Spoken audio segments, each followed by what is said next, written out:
barrisne akkasuma jalattuu gallaalle bird's eye view maddi rakkoo beeknee jirra. Furmaata illee itti daawwachaa jirra. Risaan ol bahee barrisa. Achi jechuun waan godhuu barbaade irrattu xiyyeeffata. Gabbu'ee waan barbaade haba lakki godhee fuudhee ittiin kuta. Risaan ol bahee barrisee gad dhufee waan barbaade fudhatee ittiin ol deebi'a. Kan risaan barbaadu maali? Hantuutu korojoo hata. Hantuutu. Mararatti waan jedhe dhiyoo mararaa waan jedhe dhageettanii jirtan.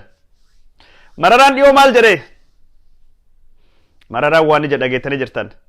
Hattuu sangaa abbaattuu eeggata. Hantuutu korojoo sabattuu eeggata. Hantuutu korojoo hatu. Hantuutu korojoo nyaatu. Hantuutu korojoo hatu. Hantuutu korojoo nyaatu. Hattuu. Ka warra shaagreessan. Risaattuu eegaa. Risaan gabbu'ee hantuun sun mataa keessa dhahee abalak godhee fuudhee ittiin ol dhidhiim samii keessa. Risaan qophaa'ee jira. Risaan qophaa'ee jira. Ka hantuutu barbaadu nu risaadha. Opiidiyoon ammoo ka sabuufi nyaattu sabuufi gurguru dillaaltuun lafa ka haadhuufillee gabaa dhiyeessitu akka koloneel Gammachuu Ayyaanaa jedha. Opiidiyoon maali? Rumicha hurumilleen irraa hinaaf. Huuraa fi huruma jecha kan dhageettanii beektanii? Huuraa huruma waa takka hin dhiisan jechuu waan dhiisan jechuu jinni jaanka huuraa huruma jechoonni akkana kun afaan bareechuuf waan itti fayyadamnu. Hiika jinnii beenna malee jaanka hin beennu jechuun huurin beenna hurumii maal akka ta'e hin beekamu garuu jechoota akkasii kun inni afaan faranjiillee keessa jira irra deebisanii waan ittiin waa tolchan hani banii fa jettan fakkeenyaaf afaan faranjiitiin.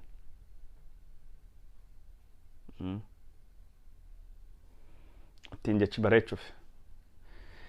Huuraa huruma ka liqimsu ka nyaatu ka waa hunda gurguratu hattuun ka biyya Oromoo gurgurate nama gurgurate lafa gurguratu opiidiyoodha. Nu risaadha.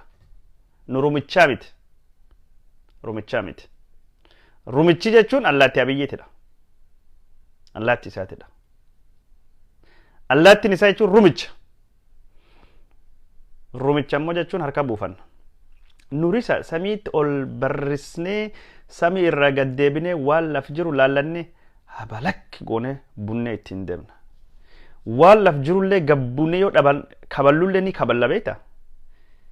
Rib goone risna. Rise. Lafa na rise jechuun verbidha. Risa irraa ka dhufe.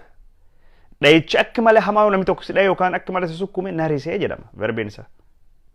Xumurtuun. Risna nu. Ashagre. Facebook arbanyaan hin booyin. Facebook arbanya jettee hin booyin. Miidiyaa harkaa qabda, televezyiinii harkaa qabda. Miidiyaa hedduu harkaa qabdi. Miidiyaa wayyaanee cufayyuu sittuu amma kan dhuunfate. Gabayaa wallaaltee nam hin komatin. Waaltee kan kee godhadhi miidiyaan sitti duulaa jiru. Nu sitti duulaa hin jirru. Nafxanyaa sitti duulaa jira. Nu si gargaaraa jirra adoo wabeeyte. Odoo wabeeyte jechuun nu dhugaa Oromoo dubbanne dhugaa Oromoo dubbachuun si gargaaru ture. Facebook arbanyaan kunini si karaa irraa badde karaa si deebisuuf carraaqaa jira. Gaafin Oromoo maal akka ta'a sitti himaa jira. Kunini wanni as gubbaa dubbatame gariin akka itti dubbatam sirri ta'uu baachuun mala garii hin jaalattu ta'a. Garuu yaada dhugaa Oromoo fakkaata uf keessaa qabaa jedhe yaadi. Warri kanattu angoo si baase beekatin. Sila manjuusi wayyaanee taate ijoollummaan waggaa 14 akka qawwee baatee haftisan garbichi wayyaanee ka taatu. Galata Feesbuukii, galata qeerroo Oromoo, gala arbanyaan mataan rabsitu gara culullee kanattu nama si godhe. Ati jechuun Feesbuukii cululle jettee garrabsitu. Feesbuukiin angoo si fiduu hin dagatin. Qeerroon angoo si fiduu hin dagatin. Yaa Ashagre.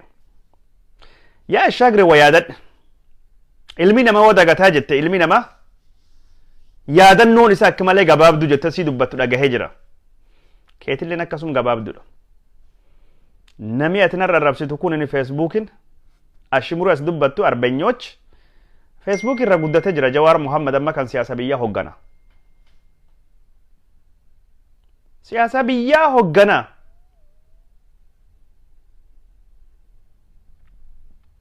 warri feesbuukii keessa kalee qabsawan hedduun isaanis wajjin jiran isaalleen feesbuukii gubbatti halkanii guyyaa si dhukaasan mo'achuu dadhaban maal dhugaa hin qaban kijiban si wajjin dhaabatan garaattu warri bit yaa shaagre namni akkan keeti feesbuuk arbenya bitachuuf carraaqan jira anuma kanaayyuu guyyaa hagam kaadireen kan kenna bituuf yaalti gurguramuu didee malee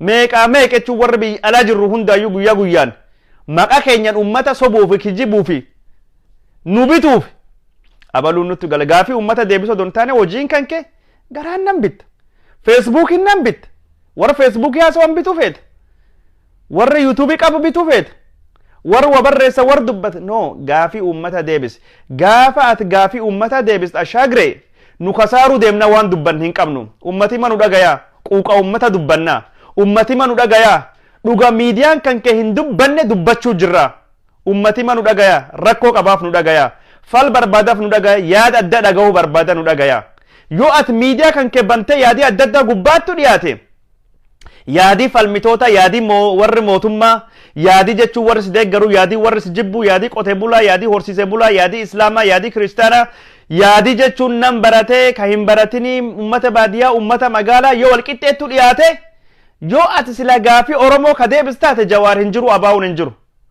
odoo jechuun gaafiin finfinnee deebite afaanii oromoo afaan hojii taate gaafiin dhugaa deebite Jawaar sila hojii keessa salphumattu baasta anallee hojii keessa salphumattu na baastee gabayaa kiji ziiroo goota hagat hojii hin hojjanne hagat jechuun gandi nafxanyaa faarsitu hagat warri jal deemtu ashaagre tante gaduma hagat waan hojjanne hagat waa hin goone hagat oduu qofa odeessitu sittuu wa deebisu dadhabee jennaan feesbuukii arbenyaan jaalatame እናንተ ፌስቡክ arbanyoo jecha bo'aa oolta ati carraan sii kenname hin beeyta waan kan deebi'ee hedduu dubbachaa ture bulchaa gosadittu dhalataa jedhan jechuun Max Weber tokkini jechuun charismatic leader amantii keessa dhufa waaqatti muudaa ka jedham ati jechuun nabiyyi siin jedhe namni faarse Muusee yookaan Muusaa biyyi Itoophiyaa ceesisaa siin jedhame jechuun akka warra kitaaba keessatti dubbatamee san maqaan guddaan sii kenname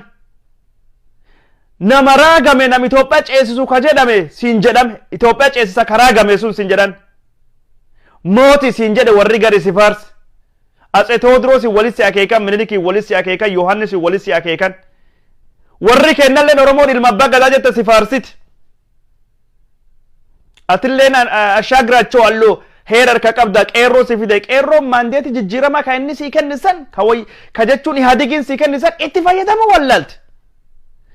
fayyadamu wallaalte lootarii kan kee gubde odoo jechuun sila har'a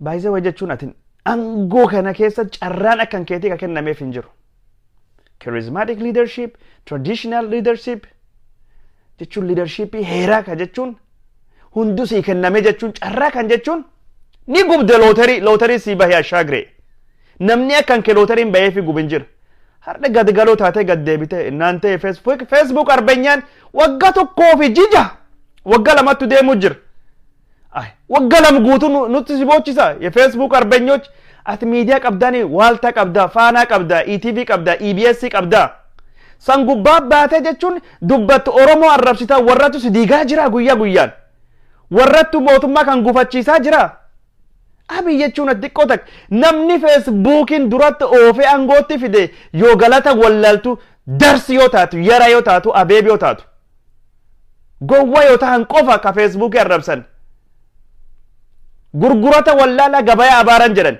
carra sii kennam yaadan ke gurgurat feesbuuk illaatillee nin qabda akkaawuntii kanke jechuun baafatte namis hordofaa jira yaadan ke dabarfachaa jirta yaa abiy mee guddad rakkoo Itoophiyaa jechuun barad Facebook culullee Facebook arbanya Facebook sheexana nu arrabsuun falii hin dhufu. Nu arrabsuun falii hin dhufu. Nu arrabsuun falii hin dhufu. በጭልፊቶች በፌስቡክ አርበኞች ልባችሁ ተወስዷል። ፌስቡክ አርበኞች ጭልፊቶች jechuun waggaa tokkoo fi ji'a jahaan duratti jechuun gaafa jijjiiramii kun dhufe akkuma har'a feesbuuk jaldeem kan namis jaldeemaa ture Abiyyi. Namis hordofaa ture. Abiyyi malee falii hin jiru jedhame. Abiyyi malee malii hin jiru jedhame. Abiyyi miti nabiyyi jedhame. Abiyyi ilma abbaa gadaa jedhame. Abiyyi mootii jedhame. Mootii ufiin jettee. Jawaar Muhammad Faati cufti jechuun gaaf inni waa'ee kan keessi qeequ itti duulaa turre. Itti duulaa bayan. Namisi balaaleeffatu gaafsan hin turre. Hardhima si jibbanii. Facebook arbanyaan kun cufti waraan kan kee turte. Arbanyaa kan kee turte. Warri faaruu kan keetin jechuun dhiphatee turre. Warri si faarsinu turre. Warri si faarsinu turre harri maaliif si gargarre? Maaliif Abiyyi kan gaafadhe? Facebookiin akkan si faarsu. Kanami hunduu profaayilii godhatu harri mata gasi deebisa. Kanami hunduu hedduun profaayilii si godhata ilma abbaa gadaa siin jedhu harma eegsisirri kaaya. Maddamariin kan kee torbaan tokko keessatti maaliif gubame? Maaliif kitaabni kan kee gubame? Biltsiginna kan kee jechuun maaliif jibbame? Nageenni badhaadha ofiin jettee jennaan nageenni badhaadha nu jechi badhaadha jedhu namni gadi harri kunoo na jibbisiisa nageenni biltsiginnaa san jedhee haasawaa jiran. Biltsiginna siin jennee maqaa Oromoo mas dhoowwanne. Maif gaafadhi balleessaan kiyyin eessa dogongorii kiyyi eessa wallaala eessattuu dalagee jedhee gaafadhi. Wallaala yoo jiraatu wallaalaan sun sihi. Ana biyyi kalee hubadhee jiru wallaalallee keessa wallaala irra hama wallaala dhumaatii jedhe yaayyaa Bashir. Dhugaa isaati. Wallaalaan irra hamaa ka wallaal isa dhaabbatee of laalee hin fudhanne. Wallaalaan hamaan jechuun ka akka jechuun gaala gaafa qoreen yookaan ammoo qoraattiin seente lafaan dhiitee of keessa dhidhimsuu jechuudha. Wallaalaan badaan kanaadha. Wallaalaan badaan ka wallaal isaa qaroomsu. Mee waan Abiyyiin haasoo haa dhageeffannuti waan garii. Abiyyi kalee jechuun maanguddoota ummattoota kibbaa walittuu qabe gaafii gaafatan. Ummattoonni kibbaa gaafii warri gaafatu maali? Ufiin of deebiin isaa maal?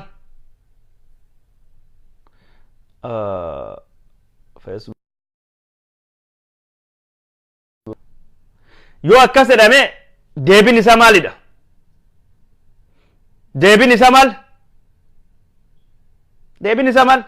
Itoophiyaat farsim, Itoophiyaan akkas taate, Itoophiyaan kan taate, Itoophiyaat farsim, Itoophiyaan jinni taate, Itoophiyaan kun akkas taate, Itoophiyaat farsimmi maaltu fide? Mee ummattoota kibbaa keessa, saba ummattoota kibbaa keessa, ummata kibbaa keessa, mee Itoophiyaa diigaa sab jedhe naa hima takka. Walaytaattu Itoophiyaa diigaa jedhe, kafaattu Itoophiyaa diigaa jedhe, shakkaattu Itoophiyaa diigaa jedha. Mi'eenittu Itoophiyaa diigaa jedha. Beenchittu Itoophiyaa diigaa jedhe. Silxeettu diigaa jedhe. Walaytaattu Itoophiyaa diigaa jedhe. Guraageettu Itoophiyaa diigaa jedhe. Hadiyaattu Itoophiyaa diigaa jedhe. Kafaattu diigaa jedhe. Gaamottu diigaa jedhe. Goofattu diigaa jedhe. Ofiin of bulchinaa fi Itoophiyaa diigaa maaltu walitti fide? Itoophiyaa diigamtu hin fedhu warri kun takkaan isaanii. Inumayyuu nama kamiyyuu caal nami Itoophiyaa haqa Itoophiyaa dhugaa fedhu ummattoota kibbaa kana. Ummattoonni kibbaa nam kamiyyuu caala Itoophiyaa jaalatan. Asaffaa Capoo waan tokkottu jira. Itoophiyummaa fi gaammoon kiyyin takka walirra dhooftee hin beeytu. Namni guyyaa takka Itoophiyaa irra buqqaanaa, Itoophiyaa irra walaboomnaa, biyya birmadummaa, bilisummaa, walabummaa qabdu dhaabannaa ka jedhe sabaa fi sablammiin kibbaa tokkolleen hin jiru. Kiyyiba jechuun ashaagireetiidha kun. Inumayyuu Itoophiyaa jabeeffannaa jedhe warri kun bardurillee gubbaa kaase warri maqaa Itoophiyaa jal deemaa turan. Har'i gaafii ofii gaafatan malee gaafiin Itoophiyaa diignaa jiru tokkollee kakaas hin jiru.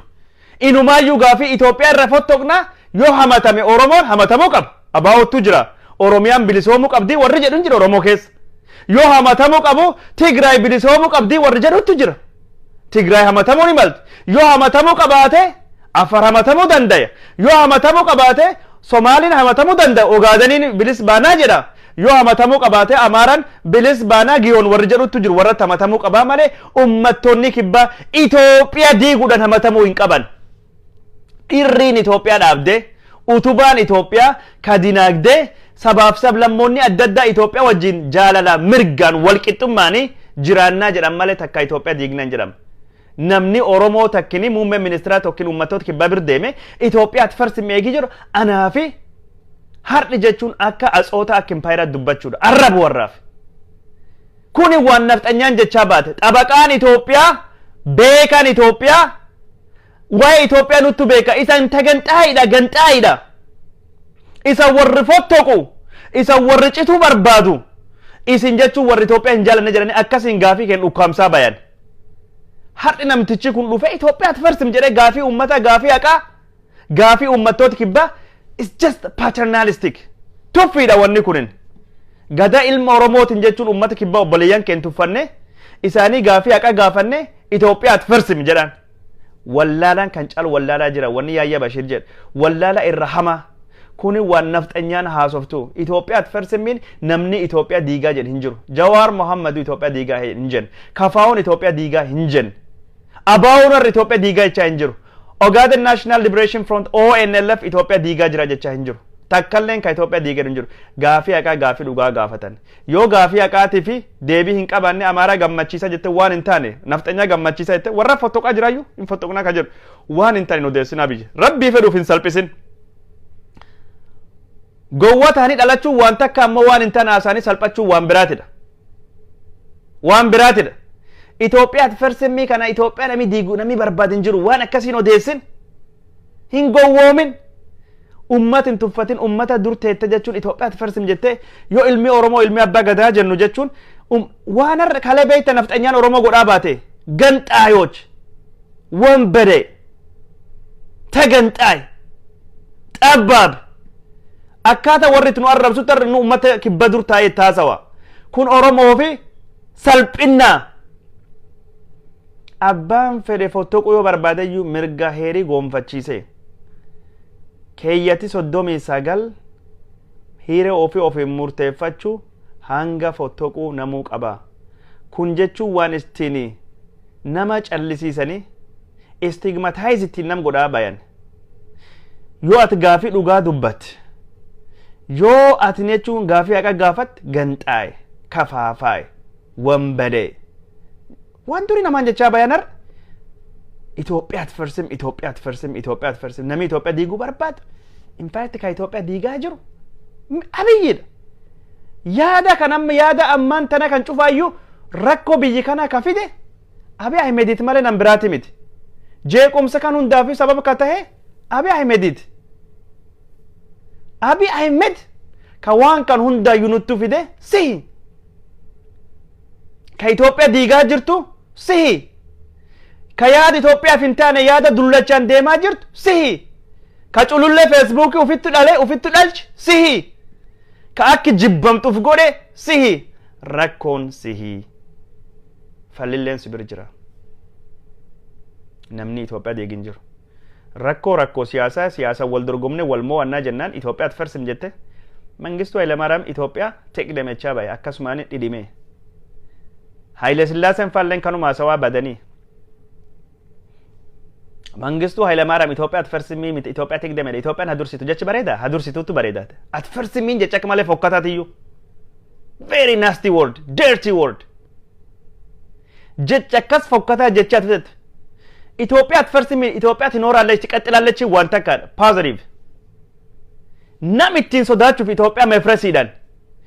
Dhimma siyaasaa irra dhimma security. Dhimma siyaasaa irra biyyi kana dhimma jiraachuu dhabuu goote. Filannoo akkasiin kiyyibdee Oromoon sirraa hin bitu. Kanaan dura Itoophiyaa teqdam jedhe Mangistuu Hayilamaariyaam carraaqee achiin duubatti hullum ነገር ወደ ጦር ግንባር ሀግ ዲጊና ማፉ ዋግ ጀቹን ዲጋ ነም ዱማ እስከ መጨረሻ ደም ጠብታ ለኢትዮጵያ እንዋጋለን ቻ ባይ አይ እስከ መጨረሻ ደም ጠብታ ዮና ሚ ኢትዮጵያ ጭፍቱ ዱማቴ ጭፍቱኑ ለፍራ ጠረገመ ኢትዮጵያን ኦኒ ብይቲ አፍት ማል ፋይዳን ኤኙ ከስ ጅራታ ጭሉሌ አት ኢትዮጵያ ጭሉሌ ታት ጃሩ ጅርታኑ ከሰ ዱመነ ፊጠምነ ፊላኖ ዲሞክራሲ ጉባት ኮሮጆ ቁባ harka ummata gabbai akki Jawaar Mohammad fa ummata gabbai ummata jechuun akki si filan godhi akka ummati si filu godhi akka ummati si filu godhu korojoo keessa sagalee barbaadadhi.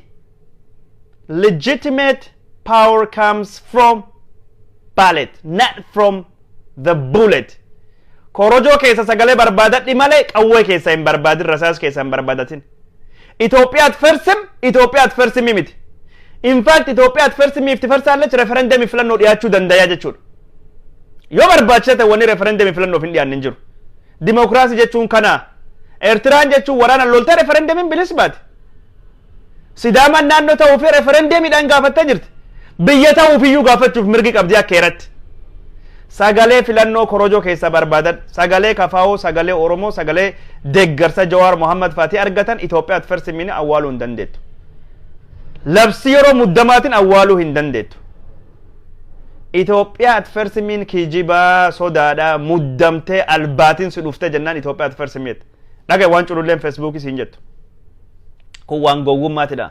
Hin gowwoomin. Itoophiyaat fersim, Itoophiyaan dhiyaattonim, maali maanxarayyoo akkas maqeennu akkan akkasi maali maarree kijibi gos kana abiyyi dhiisi. Rakkoo korojooti gabba hidheera siyaasii matanii ilaalla.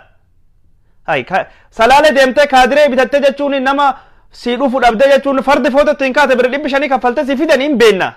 Yoo namni si jibbe dubbii filannoo irra dubbii Itoophiyaat fersimii hin fidin. Si jaalate ummati miliyoonii meeqa see bahee beeka sittuuf dhawwe sittuuf jibbisiise. An Oromoo keessatti deeggarsi hin qabu persentii 95 na jibbaa sittuu jedhe beektee jirta. Yoo akka jibbamtu beekte akka jaalatamtullee argitee jirta waan si jaalachiisa hojjedhu. Gaafii haqa hojjedhu waan si jaalachiisa. Waan gabaa si baasa. Waan dhageetti si dabala. Waan akkasii hojjedhu. Itoophiyaat fersimiin diraamaa dhabish. Itoophiyaat fersim. Nu jechuun sagaleen korojoo keessa dhufti. Sagaleen jechuun baalet keessa dhufti malee buuletii keessa hin dhuftu. Okay? Bullet ain't gonna work. It will not. Hin hojjetu qawween. Rasaasni dhukaasii humnaan hojjetan. Dimokiraasii jechuun filannoodha. Rasaasan nama dhayaa dimokiraasii jettu akkamitti yaa jedha Umar durii gaaf sirbe. Gaafii sabaa hin awwaalina, gaafii sabaa hin ukkamsina, biyya namaa keessan darbina, irree humnaan nama hin bulchina jedhu Umar. Sii miti wayyaanan jedhe. Har'a Umar sii gadhiisee jira. Singilisii gadhiisee jira nukleerii. Biyya keessanii falmachuu hin dandeessanii jette. Yoo namni falmatammoo jechuun Itoophiyaat fersim jetta. Dimokiraasii filannoo bahaa jennee. Dimokiraasii jennee qubatti murteessaa jennee ammoo san qawwe. Rasaasan nama dhayaa dimokiraasii jettu akkamitta. Gaafii sabaa hin awwaalina, gaafii sabaa hin ukkaamsina. Biyya namaa keessan darbina, irree humnaan nama hin bulchina. Adaamatti maal si gaafatan? Biltsiginnaa jettu biltsiginnaa keessan Finfinneen takkattiin keessan jirtu. Umar kana waggaa gamiin dura jedha. Finfinnee handhuura Oromoo jettanii garuu har'a waan si gaafatanii Adaamatti san muddan dhageettee jirta kaadiree keessan hin fudhannu hayyoonni Oromoo. Biltsiginnaa Finfinneen keessa hin jirre. Biltsiginnaa abbaa biyyummaan Oromoo keessa hin jirre.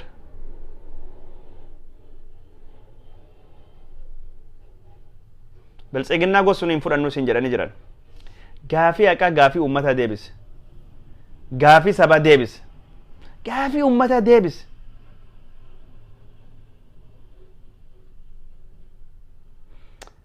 Wanni Umar Suleemaan jedhu sun walaloon neerbaa suniif ka gaaf dur inni baasellee san rasaasan nama dhayaa dimokiraasii jettu attamitti tayaa.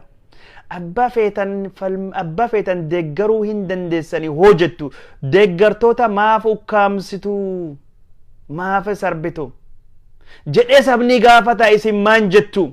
Umar yoo yaadattani gaafii sabaa hin awwaalina, gaafii sabaa hin ukkaamsina, biyya namaa keessan darbina, irree humnaan nama hin bulchina jedhu Umar duri.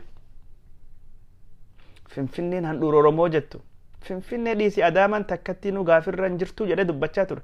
Har'i jechuun Adaamaa keessa jiraachuu dadhabdanii lollokaa dhokachaa deemtan. Minjaara ofirrattu ijaartanii. Finfinnee ammoo lagattanii. Muudamsi jechuun har'a kennamee ka Finfinnee argitanii jirtan. Wanni si jaalachiisa.